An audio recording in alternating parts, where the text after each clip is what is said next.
So, it's important to point out that fat to our unique human physiological makeup literally means survival. And when it comes to what your body prioritizes, survival is going to trump everything else every time.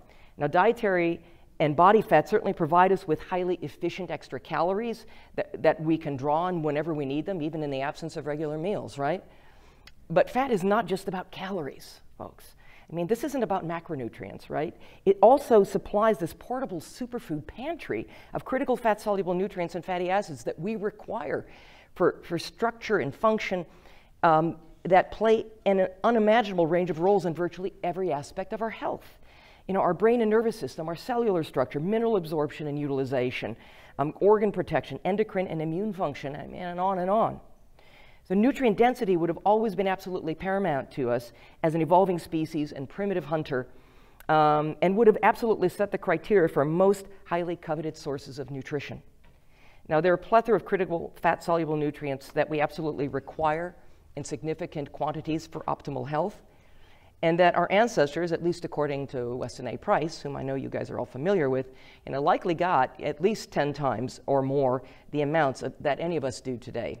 And he was saying that in his own time. I can only imagine how much more we need today.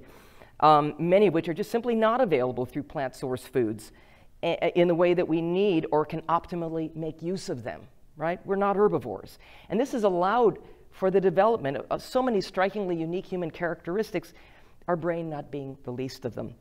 And from an evolutionary standpoint, I might add, something called ketones, right? These water-soluble energy molecules formed in the liver from the breakdown of stored fat are and have always been an incredibly important fuel. And I submit that ketosis, in other words, the process by which the body makes use of that fuel, was more essential than not for humankind's early survival and our rapid and cognitive brain development. Now, Richard Veech, who's a medical doctor, a PhD, who's one of the world's best recognized, by the way, metabolic experts and as National Institutes of Health lab chief, he states that, and I quote, "Ketosis is the normal physiological state. I would argue that it is the normal state of man." Well, and of woman, Richard. So, I mean, I've said this before, and I know you guys have seen this before probably, but something's bear repeating, that we were literally born to rely on fat as a primary source of fuel. Again, the Journal of Neuroscience Research states that once the onset of suckling takes place, ketones become the major fuel for brain development, not glucose, right? So if we're effectively born in a state of ketosis with a fat-based, fat-burning metabolism, and 20 and 22 carbon animal source fats are so critical to human brain development and function, why should the macronutrient requirements of the adult human brain be appreciably different than that of human infants? Well, the quick answer to that question is they're not. I mean, essential fatty acids like DHA, critical fat-soluble nutrients, and ketogenic fat burning are just as potentially beneficial, if not more so, and absolutely, utterly important to us as adults as they ever were during our early formative neurological development.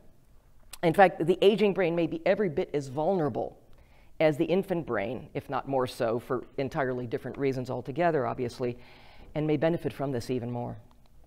Now, here's another research paper published in February of 2012 with another telling title: Dietary Ketosis Enhances Memory in Mild Cognitive Impairment. And the researchers here concluded that these findings indicate that very low carbohydrate consumption, even in the short term, can improve memory function in older adults with increased risk for Alzheimer's disease. Other mechanisms associated with ketosis, such as reduced inflammation and enhanced energy metabolism, also have contributed to improved neurological function, close quote. So, and metabolic researcher Dr. Richard Veech also tells, quote, ketone bodies from dietary fats and ketogenic diets may not only treat but also prevent Alzheimer's disease, which of course is a uniquely and increasingly epidemic modern day affliction, I might add. Nothing, folks, I mean, you look at the list of what this type of metabolism does for the average person, and I could probably fill 3 or 4 slides with all of the things that have been shown and, just reams of scientific research to benefit us. Nothing that advantageous for the body and brain would have been intended by nature as a strictly alternative fuel source. Glucose was meant to be our alternative and auxiliary fuel source, not fat. So anyway, by 11,600 years ago, we'd been evolving as this nearly pure meat and fat eaters for over 100,000 generations or more. And then everything suddenly, unexpectedly, and cataclysmically changed. The vast ice sheets, thousands of feet thick in some places, that covered most of northern North America and extreme South America, suddenly and even abruptly just sort of vanished. So whether it was fragments of a comet, which is the currently most accepted theory at hand, with the most evidence to back it up, or a giant meteor, or something like a magnetic reversal paired with a huge solar flare or something, that caused these ice sheets to melt so rapidly, or some combination thereof, it's clear that our world changed abruptly, violently, and decisively in what amounted to possibly be the single greatest extinction event since the demise of the dinosaurs. And these massive fat-rich megafauna, these huge animals like woolly mammoths and mastodons and aurochs and giant sloths and woolly rhinos and huge numbers of others, vanished pretty much in the blink of an eye. And suddenly we're faced with this critical survival emergency and a need to adapt to changing circumstances. And of course, being the innovative and enterprising species we did. So suddenly we shifted from this 3-hour workday of a hunter-gatherer to one where we're basically busting our backsides working 8+ hours, in the field. And we suffered way poorer health as a result, which is very well documented. A good paleoanthropologist doesn't have to do more than just look at a set of skeletal remains. And they can tell you whether it was a pre-agricultural or post-agricultural skeleton. Still, this civilization thing allowed us to stay put in greater population centers and gave us greater safety in numbers, but also gave us things like ruling class hierarchies and nation states with an unprecedented appetite for war. So, hey, good deal. This version of civilization had its trade-offs, and it still does. By the way, once we adopted agriculture, our average human life expectancy actually dropped in half, as compared to the life expectancy of our supposedly short-lived prehistoric ancestors. And it was there that we began to develop what we now refer to as the diseases of Western civilization. And these plant-based foods gave us nothing for the structural integrity of our brain, for the fats needed for our brain, for the nutrients needed for our brain at all. And it all started there at the beginning of the agricultural revolution, where basically carbohydrate-based foods became much more our staple, and not simply with the Industrial Revolution, which of course shoved us down a slippier slope. The whole brain evolution thing, by the way, is not happening, in an entirely sequential manner, as we like to think it is, or as is popularly advertised. At least in a consistently upward direction, brain size-wise. Cro-Magnon humans 20,000 years ago actually had bigger brains than we do today. Let's just say evolution may be not moving in the direction that we like to think it is. So it also turns out that human, and I quote, human populations during the last 10,000 years have undergone rapid decreases in average brain size as measured by endocranial volume, or as estimated from linear measurements of the cranium. And what's been happening with us between 10,000 years ago and today? We lost the ability to hunt the largest, fattiest species of megafauna and adopted instead an unprecedented dietary dependence on grains, starchy foods, and legumes. Foods to which humans are very poorly adapted, which supply literally nothing to our brain structure or key brain nutrients, which contain poor nutrient density and an excess of anti-nutrients that lead to actual nutrient deficiencies, and which contain high levels of metabolically dysregulating starch, something new in any significant way to our species. And some of these new agricultural foods also frequently contained addictive morphine-like compounds, and many invariably contain a variety of potentially immune-reactive compounds leading to chronic inflammatory states, and that impact both our body and brain. I mean, yeah, and once we figured out that we could take some of this stuff and ferment it into beer, the die was cast. We're dumber now, but at least we're malleable, right? So there are some out there shuffling around in academic circles that like to rationalize that the reduction in our brain size has something to do with improved brain efficiency. These, of course, are naturally people who like to think that size doesn't matter, which, sometimes it does. I would point out, though, that even if they were right, which they're not, size is only part of the equation. It's more than that. Our unique intelligence also has to do with our unique brain composition, right? And it needs to be pointed out again that our brains are constructed from the very fats that we supply it with what we choose to eat. If DHA isn't in your diet, folks, it's not in your brain either. And also, though it may be possible, just maybe, to synthesize extremely small amounts of cognitively critical arachidonic acid, evil arachidonic acid, from plant-based substrates, a large percentage of the human population lacks the ability to do that altogether. And even among those capable of doing so, the ability to do it is severely limited, energy intensive, and it also compromises omega-3 pathways.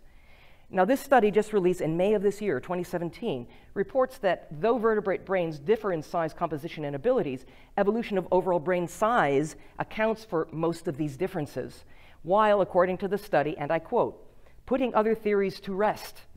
In other words, larger brains do lead to greater capabilities. And according to Science Daily, they said that, quote, this new study settles the score. So yes, the verdict is in, size does matter.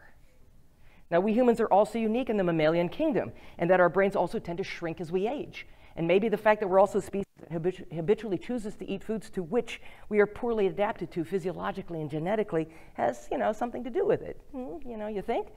But we also know that high carbohydrate diets invariably lead to measurable brain shrinkage over time through the process of glycation and changes, adverse changes, pathophysiological changes in Alzheimer's regions of the brain, through the whole process of glycation. So we also know that the combination of sugary and starchy foods is especially bad.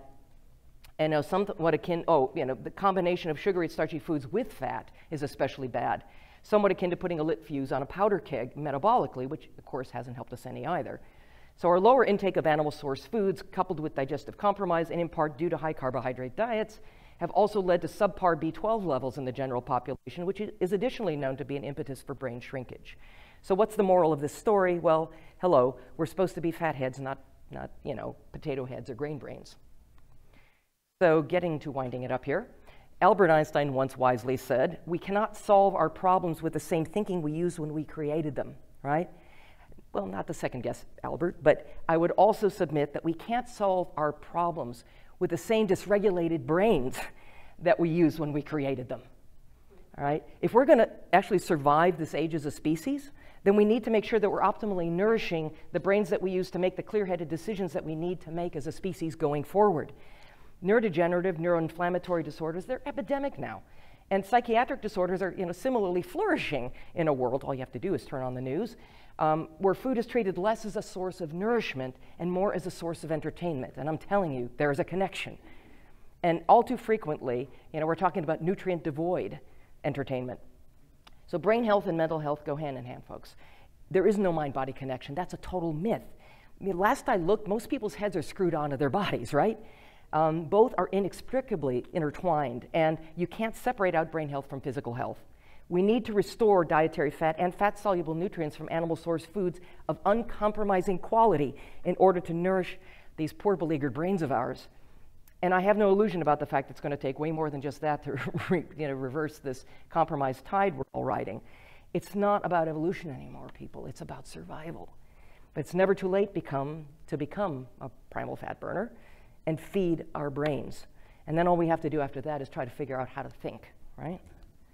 So I'll give George Bernard Shaw the last word here. He says that no diet will remove all the fat from your body because the brain is entirely fat. Without a brain, you might look good, but all you can do is run for public office.